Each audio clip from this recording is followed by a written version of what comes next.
Hello friends. तो आज की इस वीडियो में हम लोग क्लास 8 सब्जेक्ट सोशल साइंस का एक मॉडल सेट लेके आए हैं, जिसमें टोटल 50 क्वेश्चन टोटल 50 नंबर का दिया गया है। और हम लोग का फाइनल एग्जाम जब 8 बोर्ड की होगी तो भी टोटल 50 क्वेश्चन रहने वाला है। तो आइए हम स्टार्ट करते हैं। और ये 50 क्वेश्चन बहुत ही ज़्यादा महत्वपूर्ण है आप लोगों के लिए। तो हम स्टार्ट करते हैं इस वीडियो को। देखिए इसमें फर्स्ट क्वेश्चन क्या बोला है। फर्स्ट क्वेश्चन बोला है भारत के पहले गवर्नर जनरल कौन थे। तो भारत का जो पहले जो गवर्नर जनरल थे उनका नाम क्या था, वारेन हेस्टिंग्स। क्या नाम था, वारेन हेस्टिंग्स। और दूसरा क्वेश्चन है लॉर्ड क्लाइव ने भारत का मानचित्र तैयार करने की जिम्मेदारी किसे सौंपी थी। तो लॉर्ड क्लाइव जो थे वो भारत की मानचित्र तैयार करने की जिम्मेदारी सौंपे थे जेम्स रेलेन को। किसको सौंपे थे, जेम्स रेलेन को। अगला हम चलते हैं क्वेश्चन नंबर 3।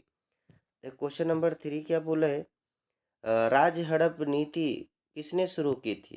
तो लॉर्ड डलहौजी जो थे ने वो राज हड़प नीति शुरू की थी। राज हड़प नीति क्या होता है कि राज को हड़पा जाता था कुशासन का आरोप लगा करके, या तो फिर जिसका अपना पुत्र नहीं होता था, जिसका दत्तक पुत्र होता था या गोद लिया हुआ पुत्र था, उसका जमीन हड़प लिया जाता था। तो उसी को बोला जाता है राज हड़प नीति या विलय का सिद्धांत।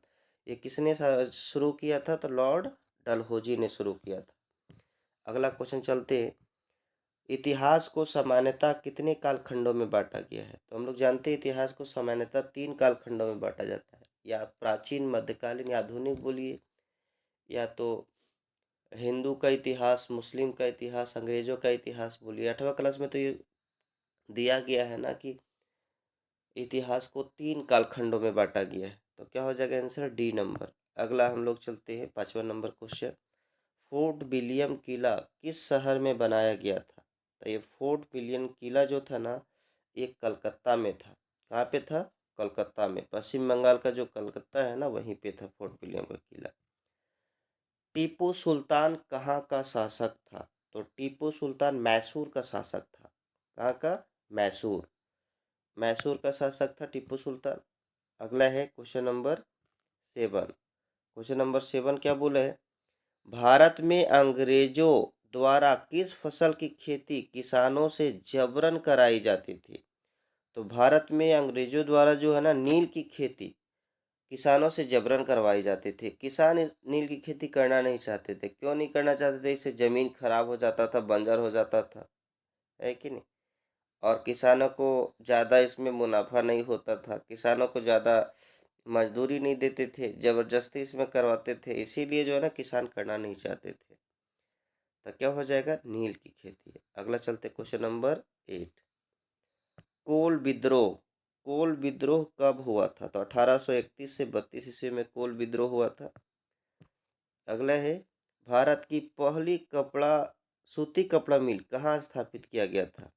तो भारत का जो पहली सूती कपड़ा मिल है ना, वो मुंबई में स्थापित किया गया था। कहाँ स्थापित किया गया था, मुंबई में। अगला हम लोग चलते क्वेश्चन नंबर 10। 1857 की क्रांति का नेतृत्व रांची में किसने किया था। तो ये किया था विश्वनाथ सहदेव ने। अगला क्वेश्चन चलते क्वेश्चन नंबर 11।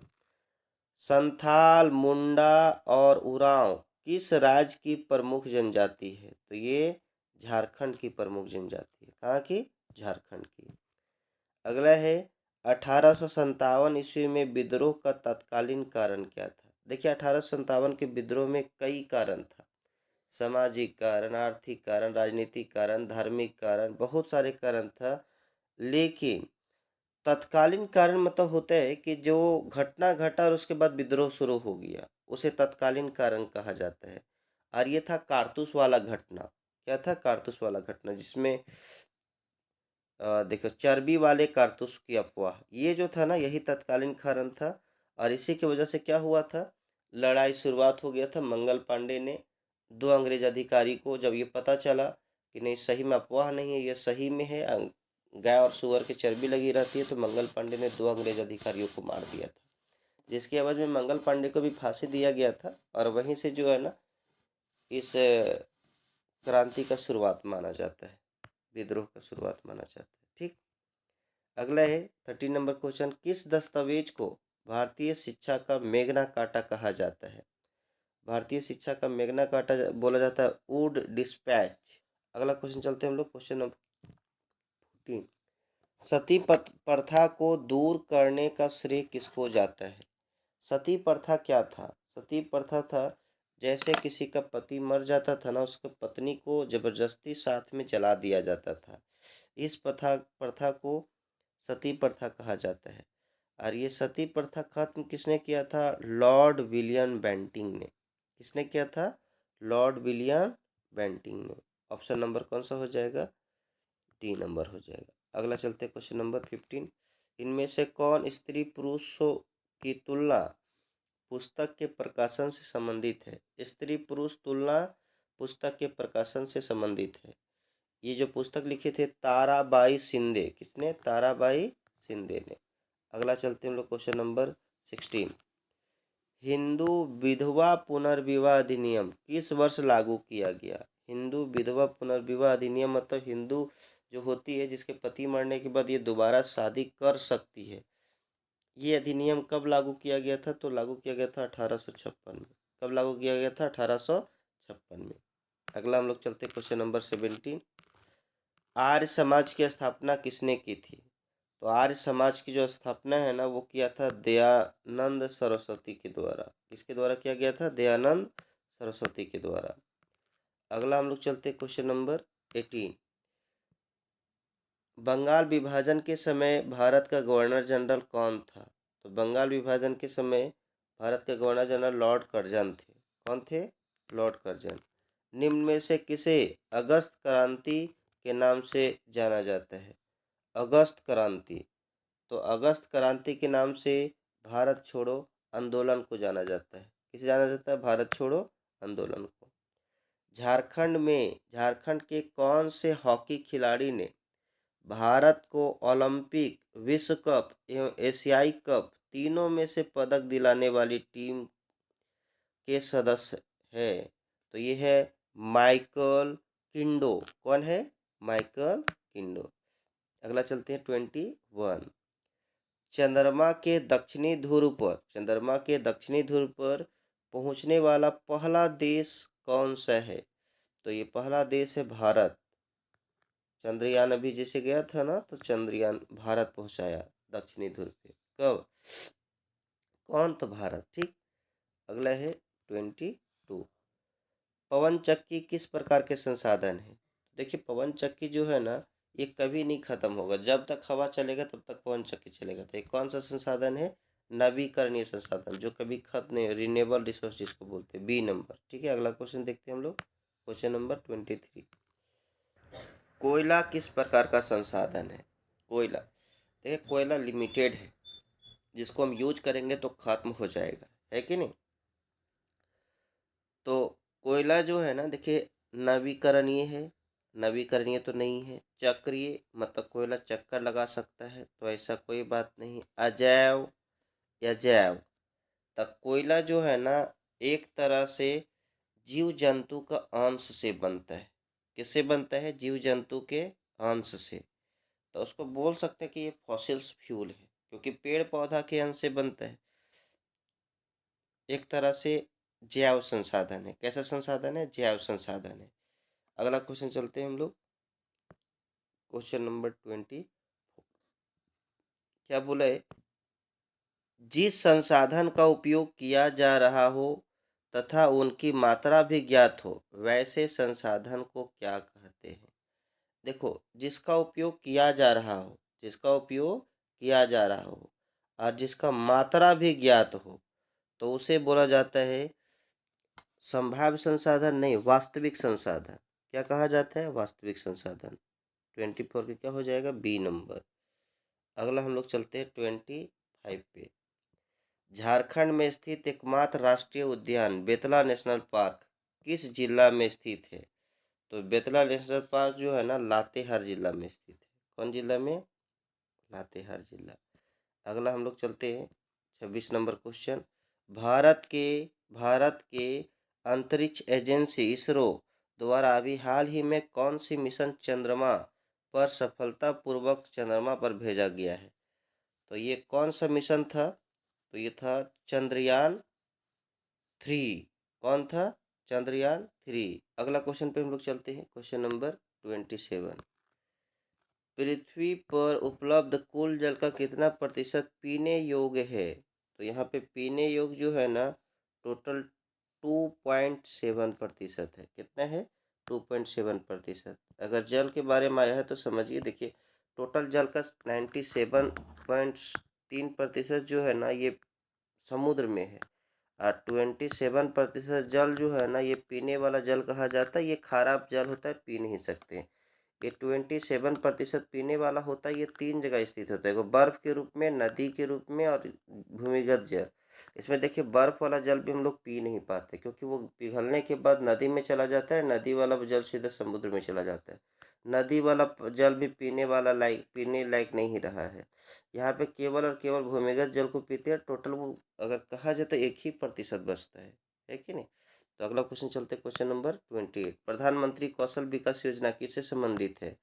तो प्रधानमंत्री कौशल विकास योजना जो है ना, युवाओं के कौशल के विकास से है। किससे है?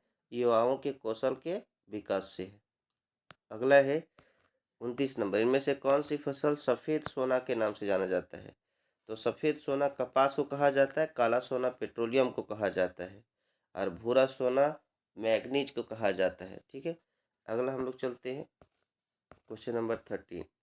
एपीकल्चर किस चीज से संबंधित है? एपीकल्चर जो है ना, ये मधुमक्खी पालन को कहा जाता है। एपीकल्चर। फ्लोरिकल्चर फूलों का अध्ययन होता है। ठीक है, इनमें से कौन जनसंख्या परिवर्तन के कारण है? जन्म दर, मृत्यु दर, प्रवास, ये तीनों से जनसंख्या परिवर्तन होता है। जैसे मान के चलो कहीं का जनसंख्या 1 लाख है, वहां पे 10 व्यक्ति का जन्म हो गया, 1,10,000 हो गया। या तो 20 व्यक्ति मर गया तो 20 व्यक्ति घट गया। प्रवास मतलब 10 व्यक्ति छोड़कर कहीं दूसरी जगह चला गया। तो तीनों से जनसंख्या परिवर्तन होता है। क्या हो जाएगा? उपरोक्त सभी। अगला चलते हैं, आणविक ऊर्जा के उत्पादन के लिए निम्न में से किसका उपयोग किया जाता है? तो यहाँ पे ख्याल रखना है कि आणविक ऊर्जा के उत्पादन के लिए हम लोग यूरेनियम का प्रयोग करते हैं। किसका प्रयोग करते हैं? यूरेनियम को। उत्तर पूर्वी भारत में हस्तांतरित कृषि को किस नाम से जाना जाता है? तो उत्तर पूर्वी भारत में हस्तांतरित कृषि को झूम खेती के नाम से जाना जाता है। अगला है 2011 के जनगणना के अनुसार भारत का जनसंख्या घनत्व कितना है? तो 2011 के जनगणना के अनुसार भारत का जनसंख्या घनत्व 382, मतलब एक वर्ग किलोमीटर में 382 लोग रहते हैं। ठीक है, अगला क्वेश्चन चलते हैं, क्वेश्चन नंबर 35। उद्योग किस प्रकार के आर्थिक क्रिया है? उद्योग जो है ना द्वितीयक क्रिया है, क्योंकि यहाँ पे जो है ना कोई चीज का निर्माण या विनिर्माण किया जाता है। तो क्या हो जाएगा? द्वितीयक क्रिया। अगला हम लोग चलते हैं, क्वेश्चन नंबर 36। भारत एक संप्रभु राष्ट्र कब बना? तो ये भारत जो है ना एक संप्रभु राष्ट्र कब बना था? 26 जनवरी 1950, क्योंकि इस टाइम हम लोग का क्या हुआ था? संविधान लागू हुआ था। अगला हम लोग चलते हैं, क्वेश्चन नंबर 37। 37 क्या बोला है? संविधान द्वारा प्रदत्त मौलिक अधिकारों की संख्या कितनी है? शुरुआत में तो 7 था, लेकिन वर्तमान समय में कितना है? 6। अगला है आजादी के बाद भारत ने किस तरह की शासन पद्धति को अपनाया था? तो आजादी के बाद भारत ने संसदीय शासन प्रणाली को अपनाया था। क्या अपनाया था? संसदीय शासन प्रणाली को। भारतीय संविधान धर्म को लेकर कैसा है? तो भारतीय संविधान जो है ना धर्म को लेकर के धर्मनिरपेक्ष है। मतलब भारत का कोई धर्म नहीं है, कोई धर्म अपना एक धर्म नहीं है। यहाँ पे कोई व्यक्ति किसी भी धर्म को मान सकता है। अगला है, भारत की प्रथम महिला प्रधानमंत्री कौन थी? तो भारत की प्रथम महिला प्रधानमंत्री जो थी ना, वो इंदिरा गांधी थी। कौन थी? इंदिरा गांधी। अगला हम लोग चलते हैं, क्वेश्चन नंबर 41 पे। क्या बोला है? सरकार को जन सुविधाओं के लिए पैसा कहाँ से आते हैं? तो सरकार को जन सुविधाओं के लिए पैसा जो है ना कर से आते हैं। किससे आते हैं? टैक्स से। अगला है क्वेश्चन नंबर 42। क्या बोला है? इनमें से कौन भारतीय संसद तीनों अंगों से संबंधित है? मतलब भारतीय संसद का 3 अंग कौन कौन सा है? तो लोकसभा, राज्यसभा और राष्ट्रपति, ये बोला जाता है भारतीय संसद का अंग। अगला हम लोग चलते हैं क्वेश्चन नंबर 43। लोकसभा के सदस्यों की संख्या कितनी निश्चित की गई है? तो लोकसभा की सदस्यों की संख्या 552 निश्चित की गई है। कितना? 552। अगला हम लोग चलते हैं 44। भारतीय संविधान के किस अनुच्छेद द्वारा अस्पृश्यता का उन्मूलन किया गया, मतलब अस्पृश्यता का अंत किया गया है? ऑप्शन नंबर ए अनुच्छेद 17। कौन सी योजना गरीब महिलाओं को निःशुल्क एलपीजी गैस कनेक्शन उपलब्ध कराने से संबंधित है? तो महिलाओं को जो एलपीजी गैस मिलते हैं ना, वो संबंधित है प्रधानमंत्री उज्ज्वला योजना के तहत दिया जाता है। प्रधानमंत्री उज्ज्वला योजना के तहत दिया जाता है। देश में उच्च न्यायालयों की कुल संख्या कितनी है? तो देश में उच्च न्यायालयों की कुल संख्या कितना है? 24 है। कितने हैं टोटल? 24। अगला हम लोग चलते हैं क्वेश्चन नंबर 47। FIR का फुल फॉर्म क्या है? तो FIR का फुल फॉर्म है फर्स्ट इंफॉर्मेशन रिपोर्ट।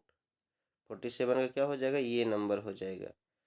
अगला हम लोग चलते हैं क्वेश्चन नंबर 48। वैसे समुदाय जो गरीबी अशिक्षा के कारण विकास में पीछे छूट जाते हैं, ऐसे समुदाय के लिए कौन सा शब्द का प्रयोग किया जाता है? तो हास्यकरण। अगला है 49। सरकार ने बच्चों से संबंधित समस्याओं की शिकायत के लिए हेल्पलाइन नंबर शुरू किया है। इस चाइल्ड हेल्पलाइन नंबर क्या है? जो चाइल्ड हेल्पलाइन नंबर है वो कौन सा है? तो ये है 1098। कितना है? 1098, 1098। अगला है विश्व तंबाकू निषेध दिवस किस तिथि को मनाया जाता है? तो 31 मई को मनाया जाता है। तो ये था टोटल 50 क्वेश्चन।